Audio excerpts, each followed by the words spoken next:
So in chapter 6, we're going to talk about exponential functions and sequences. So 6.1 is exponential functions. We've talked a lot about linear functions, which are lines. Exponential functions are not lines, and they're also not in the form y equals mx plus b. So a linear function is y equals mx plus b. An exponential function is a non-linear function, so it's not linear, it's not a line. It is a non-linear function.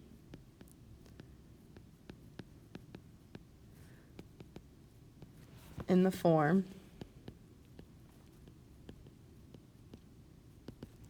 y equals a times b to the x. So just like we used mx plus b a ton in the last few chapters because we were talking about linear functions, we're going to use this y equals a times b to the x a ton in this chapter. So we're talking about exponential functions. Think about the name exponential functions. It has the word exponent in it, and the exponent here, and there's an exponent here in this function, so that's one way you can remember it. So first off, it says, does the table represent an exponential function?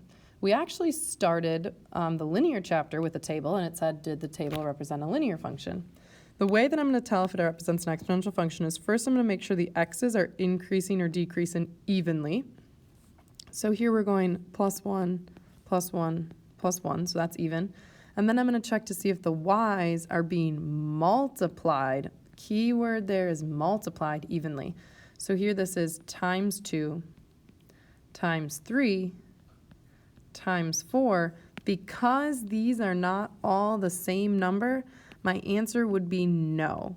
There's not a constant multiplier. So those would have to all be the same. Just kind of a note here, if you didn't know how to get from 2 to 4, which is times 2, you could go backwards and divide. 4 divided by 2 is 2. 12 divided by 4 is 3. 48 divided by 12 is 4. And that's how I would get those numbers. So let's go ahead and check the second one. Same thing, I'm going to start by making sure the x's increase evenly. And it looks like they are. We've got plus 1, and plus 1. And then let's check the y's. 8 divided by 4 is times 2. 16 divided by 8 is times 2, and 32 divided by 16 is times 2.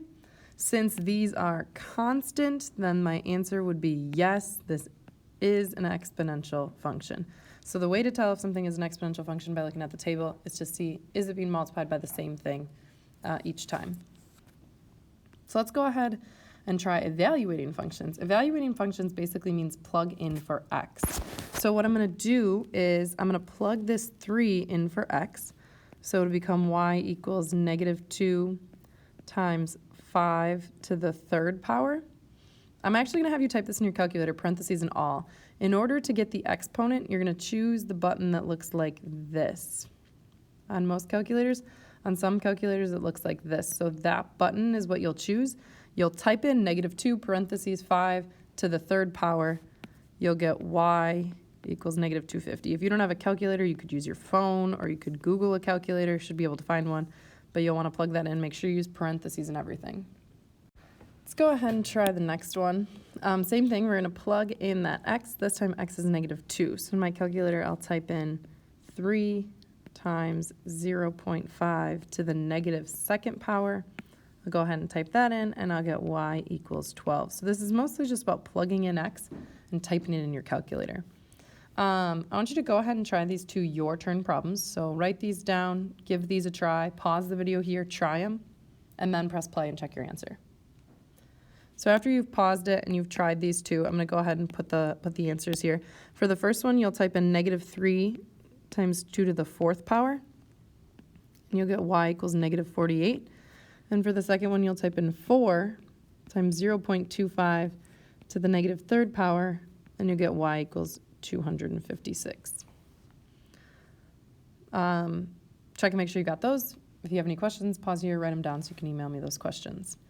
Let's go ahead and try the graphing one. So now we're going to graph some exponential functions. So let's go ahead and take a look at this core concept at the top of the page. You don't have to write this down, just take a look at it. This kind of gives us an overview of what these graphs are going to look like. So we've been graphing lines for so long. Exponential functions aren't lines. They're curves up or curves down or curves up, like kind of like this. It depends on what B is doing here to see, and what A, I guess what A and B are doing depending on what type of curve it is. So the way that we're going to graph these is we're going to make some tables here. So go ahead and write down this. If you don't have this printed out, that's fine. What I'm going to ask you to do is draw this table on your paper. Write down this problem. You don't have to write the whole problem. Really, all I care about is the graph part. So just write that part. Honestly, you can cross off the rest of this if you did print the packet, or if you are writing this down, you don't have to write that part. We're just going to worry about the graphing part. We're not going to worry about the domain and range and anything right now. We'll worry about that later. So we're just graphing these functions. If I'm going to graph this function, what I'm going to do is make a table. I'm going to choose these x's almost every time. -2, -1, 0, 1, and 2. Those are actually the same x's we chose when we were first graphing linear functions. What I want you to do now is plug each of these x's in. So to get this y, I'll take my function, which is 4 times 2 to the x, but I'll make x -2. And then I'll plug in 4 times 2 to the -1st, and 4 times 2 to the 0, and 4 times 2 to the 1st. And you get the pattern, 4 times 2 to the 2nd. You'll plug each of those in to get your y values, which will be 1, 2, 4, 8, and 16. Let's go ahead and take a look at this then in example 3. I'm going to plot these points, -2, 1. It's right there. Careful, we're counting by 2's. -1, 2 is right up here. 0, 4, 1, 8, and 2, 16. Now, one thing I want to point out with this graph is that you can kind of see it curving when I connect this. Now, when you get to the bottom of the curve is where it becomes really important. These graphs actually don't cross below or above, depending on where it is, the x-axis. So I want you to notice how my graph gets really close to the x-axis, but it doesn't go below it. So make sure you graph yours just like that. Okay? Let's try the same thing over here. This time, I'm going to pick my same x's, -2, -1, 0, 1, and 2. And here I'll plug in -2 times 4 to the -2nd, -2 times 4 to the -1st, -2 times 4 to the 0, and so on and so forth. -2 times 4 to the 1st, -2 times 4 to the 2nd, and I'll go from there. When I plug those in, you should be getting -1/8, or you can write it as a decimal if you want. -1/8 as a decimal is -0.125, and then -1/2 or -0.5, -2, -8, -32. So this is going to be kind of crazy when we're graphing this. So -2, -0.125. That's like really close to the 0. That's like right there. Same with -1, -0.5. 0, -2, we're still counting by 4, so that's right there. 1, -8, we finally jump down, and then 2, -32, all of a sudden we're way over here. So we see that curve happening. Again, gets really close to the x-axis, but it doesn't go over, and it curves up like that. So that's what your graph should look like there. Again, using my calculators to fill in this table. Let's go ahead and try 2 more graphing ones that are going to be pretty similar.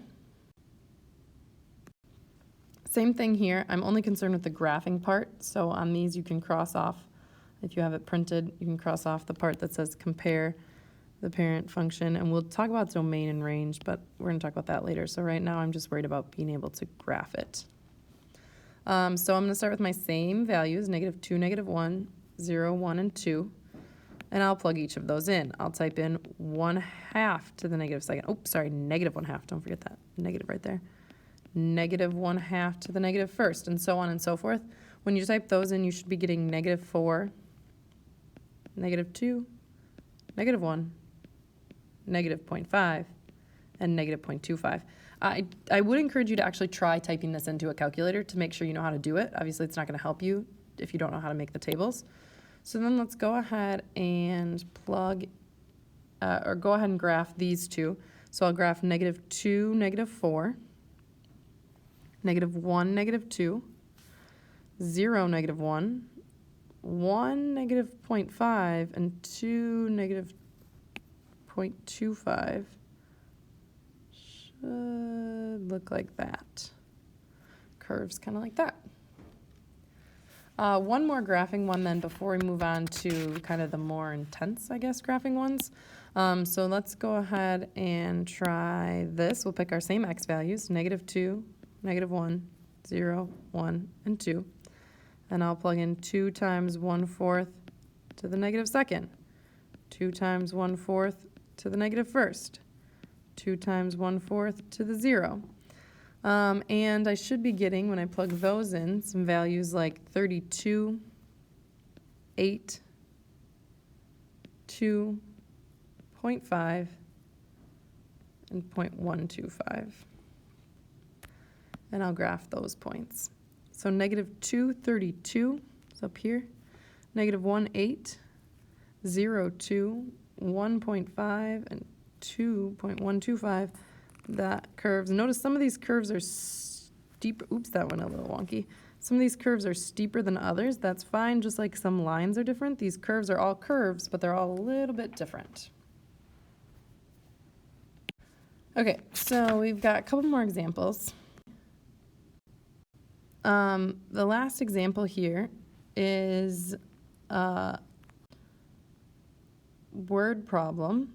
And it says the graph represents a bacterial population after X days. Write an exponential function that represents the population. Find the population after 5 days. So we're actually going to kind of go backwards. What we've been doing in the last couple of problems is given a function, making a table, drawing a graph. Now we're going to take a graph. From that graph, we're going to make a table. From that table, we're going to make a function. So let's start by filling in this table. All right, first point is 0, 3. My second point is 112, 248, 3, 192, and 4, 768. So I'm going to write an equation. I know my equation is going to be in the form y equals a times b to the x. We didn't really spend much time talking about what a and b are. So a is my starting point. A is whatever y is when x is 0. That's where it starts. And then b, remember how exponential functions have that constant multiplier? B is that multiplier. Okay, so to write this equation, I need to know two things. I need to know what is y when x is 0, and I need to know what are we multiplying by to get from each one to the next one. So first off, I already circled it in yellow, but a here would be 3 because that's what y is where x is 0. So a is 3. I just need to figure out what is b. What am I multiplying by? So I'm going to do a little reverse here to figure out what I'm multiplying by. 12 divided by 3 is times 4. So this is times 4. 48 divided by 12 is times 4. And 192 divided by 48 is times 4. And 768 divided by 192 is times 4. So my b is 4, meaning my equation is y equals 3 times 4 to the x. So the first part says write a function. We just did that. Then it says find the population after 5 days. Well, days is my x. So my x here would be 5. That's what I did on the first page of these notes. I'm going to plug this in. Y equals 3 times 4 to the 5th power. That'll be y equals 3,072. In this case, we're talking about people. It's a population. There you have it. So you're going to go ahead and do a worksheet on this. If you don't have graph paper, you might have to sketch some graphs. Make sure you obviously show all of your work and go back and watch this video if you have to.